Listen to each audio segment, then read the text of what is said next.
Hello, my name's Julian Edgar and I'm the author of a whole bunch of books on car modification. What I want to cover in today's video is 4 mistakes car modifiers make. And this will be the most important video for you on YouTube today if you want to save time and you want to save money. Let's take a look.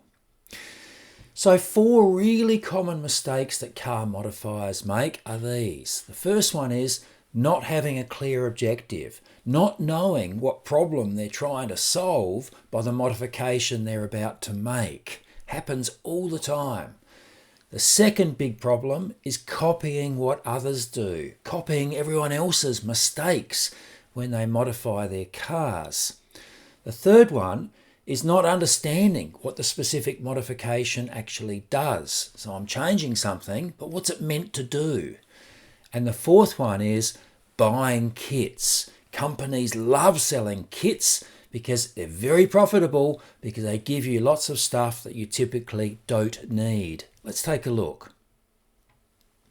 So the first one is not having a clear objective. In other words, the modifier not knowing what they're trying to fix.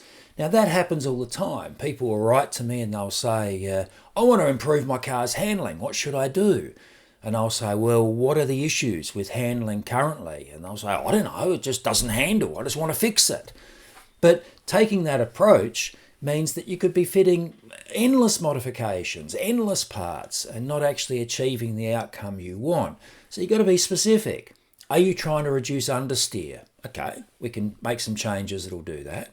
Are you trying to improve high-speed stability? The car gets blown around in crosswinds. Okay, we can make some changes that'll fix that.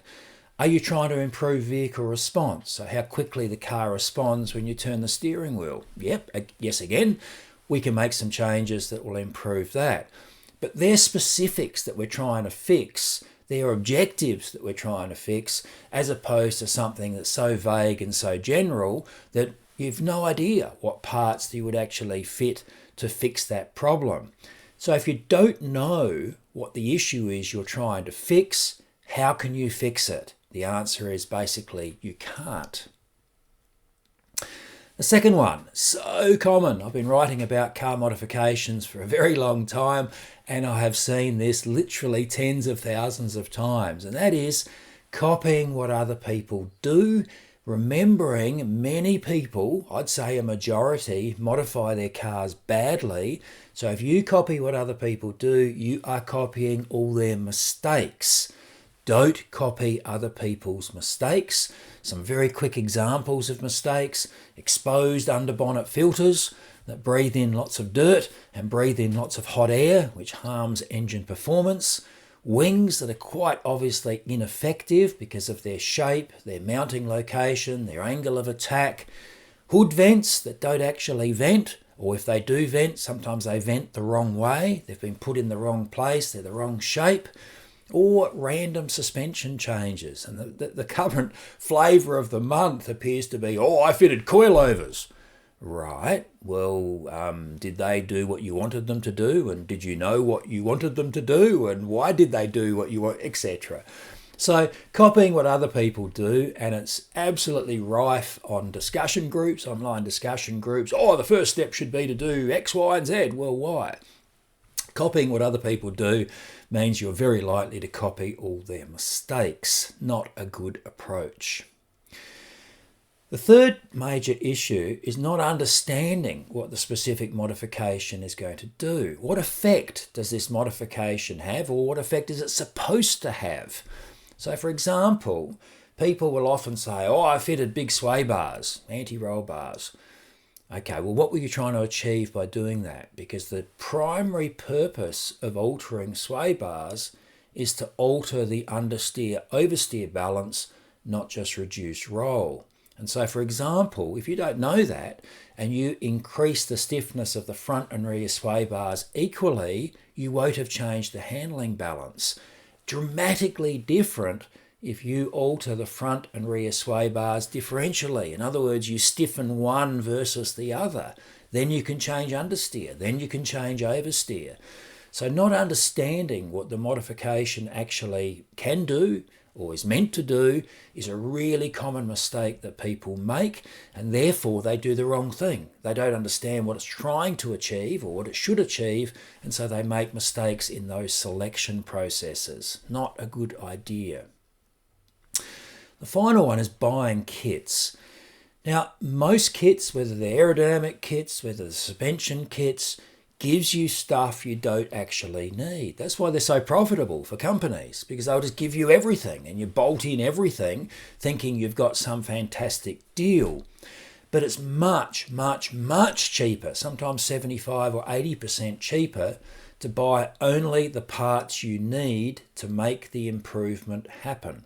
So for example, I was just talking about sway bars. Buy a single sway bar that's thicker or thinner than standard, and that will change the handling balance. That's completely different to buying all their kit. Their kit might include 2 sway bars, links, bushes, everything. You probably don't even need any of that, just one sway bar. Or just a single rear spoiler. If your car has rear lift, a single rear spoiler placed correctly will help reduce that lift. Or just specific bushes. In an older live axle rear-wheel drive car, you can sometimes just buy the bushes that control axle location and make a dramatic difference, rather than buying every bush for the whole car. Now, you can see how this feeds from knowing specifically what you're trying to fix, and knowing how to fix that specific problem means you buy only the parts you need and not the whole kit. Big, big, big savings.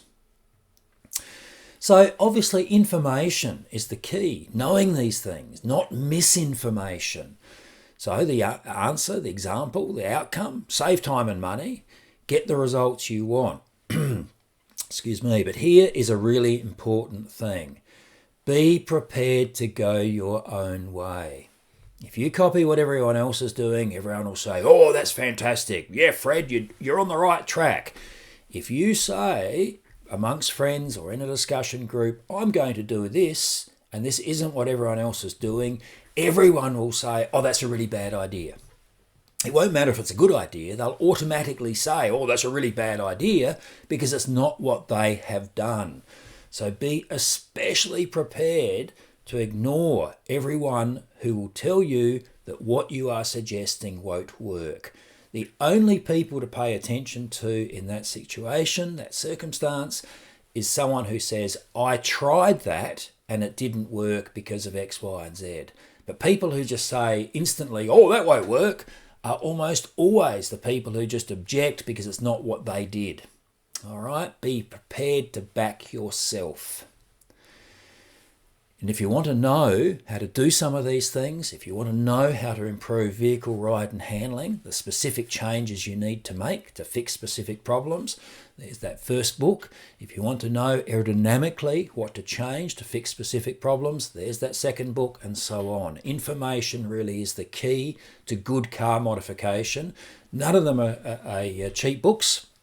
You will save more than the cost of the book in the very first modifications you make that actually work and achieve the outcomes that you are chasing. Thank you.